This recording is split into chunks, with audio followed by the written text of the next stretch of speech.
Encounter with Anna, the haunting Ouija board experience. It was a casual night with a few friends hanging out at my place.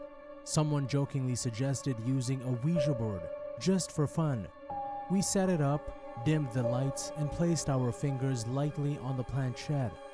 At first, it was typical, silly questions, nervous giggles, but things shifted when the planchette started moving on its own. We all exchanged glances, thinking someone was messing around, but no one was. The atmosphere turned tense. We asked, "Is anyone there?" The planchette slowly slid to yes. Chills ran down my spine. One of my friends nervously asked, "Who are you?" The planchette spelled out A-N-N-A. None of us knew an Anna, and we were starting to feel really uneasy. We decided to say goodbye and end the session, but the planchette refused to move to goodbye. It kept swirling around random letters. Then things got seriously eerie. The room felt colder, the atmosphere heavy. Suddenly, the planchette moved rapidly, spelling Neverleave. Fear gripped us. We forcefully removed our fingers from the planchette and tried to pack the board away, but it felt like an invisible force held it in place. We struggled for what felt like forever until it was finally released. That night, strange things happened. Doors creaked, shadows flickered, and for weeks I'd catch glimpses of a figure in the corner of my eye. A woman in old-fashioned dress. Every time I blinked, she vanished. I don't know if it was a prank or something inexplicable, but that experience made me a firm believer that sometimes there are things we can't quite understand. I haven't touched that Ouija board since, and I'm not sure I ever will. It's one night I won't be forgetting anytime soon. The slumber party turned into a night of terror. It started as a harmless slumber party. The rain lashed against the windows, the wind howled like a banshee, and we, 4 teenage girls, were huddled around a flickering candlelight, our fingers trembling slightly on the worn Ouija board.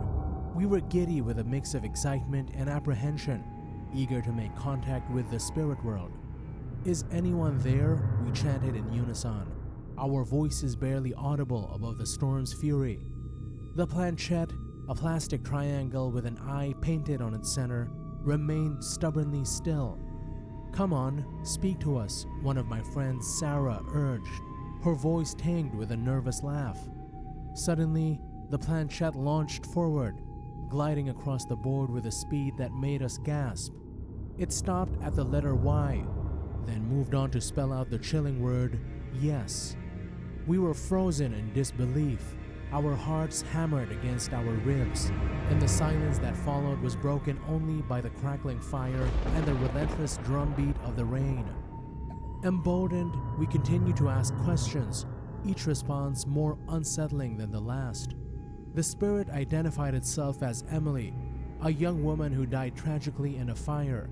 She spoke of her loneliness and her desire to communicate with the living. But as the night wore on, the mood shifted.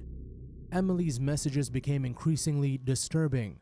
She spoke of her anger, her resentment towards the living, and her longing for revenge. Then, something even more terrifying happened. The candles flickered and died, plunging the room into darkness. A cold wind swept through the room, extinguishing the dying embers in the fireplace. We huddled together, fear choking our screams.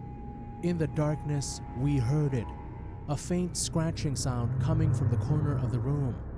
It grew louder, closer, accompanied by the slow, deliberate creak of floorboards.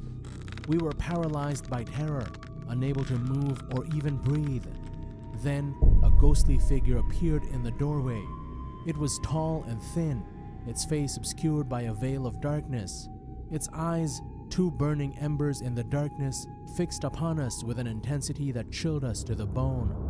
We screamed, a collective cry of terror that tore through the night. The figure seemed to recoil at the sound, then vanished as quickly as it had appeared. The storm outside had calmed down, leaving an eerie silence in its wake. We were trembling, our faces pale with fear. We knew without a doubt that what we experienced was real. We had opened a door to something dark and sinister, and now we have to live with the consequences. I never touched a Ouija board again. The experience left an indelible mark on my soul, a constant reminder of the unseen forces that lurk beyond the veil of our reality. Echoes of Elizabeth, unveiling the Ouija board mystery. It was a stormy night, and my friends and I decided to do something adventurous. Use a Ouija board. We were in my old family house, a place with its own eerie history.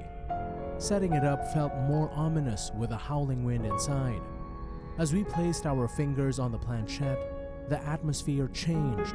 The planchette began moving almost immediately. We asked, "Is there anyone here with us?" The planchette slid to yes. A jolt of adrenaline shot through us. One of my friends, curious but nervous, asked, "What do you want?" The planchette spelled out FREEDOM. A chill crawled down my spine. We started to feel uncomfortable, sensing a presence in the room that wasn't ours. Suddenly, the planchette moved with purpose, spelling out a name, ELIZABETH.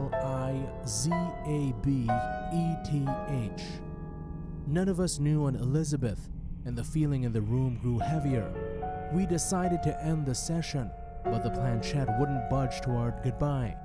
It kept moving in nonsensical patterns. Then the lights flickered, and a cold breeze swept through the room. A voice, distant yet clear, echoed, "Help me." We were petrified, frozen in fear, and that's when we noticed the planchette spelling out a message, TRAPPED. Terrified, we forced the planchette to goodbye, but the air remained charged with an unexplainable energy. That night, strange things happened. Shadows danced, objects moved on their own. I couldn't shake off the feeling that Elizabeth's spirit lingered, seeking something we couldn't comprehend. For days, I felt watched, a sensation that wouldn't fade. I don't have an explanation for what happened that night, but I can tell you this. It's made me rethink what lies beyond our understanding. Since then, I've steered clear of anything related to Ouija boards. Some things are best left undisturbed.